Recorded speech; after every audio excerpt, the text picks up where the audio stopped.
Sa likod ng mga bakal na kulungan, may mga matang takot at pagod. Mga pusong marunong ding masaktan, tahimik lang, ngunit may lungkot. May inang pilit naghahanap sa anak na biglang nawala, sigaw na walang nakakarinig sa mundong sanay ng manahimik.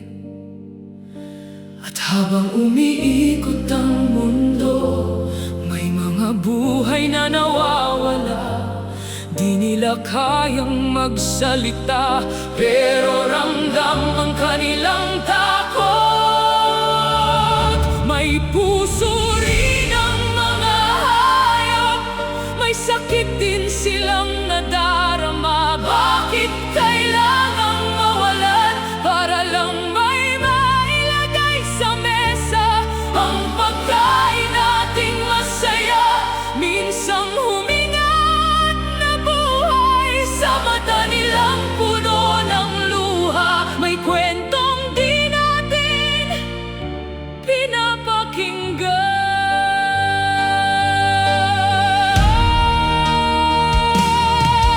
Sa malamig na lugar ng takot, amoy ng lungkot at pamamaalam, mga yabag na nanginginig patungo sa dulo ng kanilang daan.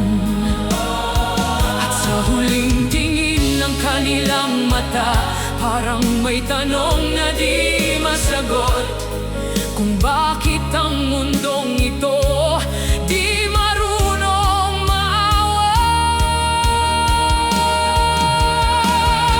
Kung kaya lang nilang magsalita, ano kaya ang kanilang sasabihin? Baka matagal na silang sumisigaw, pero tayo'y di lang marunong makinig. Napakalungkot ng kanilang tadhana, mabuhay sandali para lamang mawala. Mga buhay na minsang malaya, ngayon'y naghihintay ng wakas.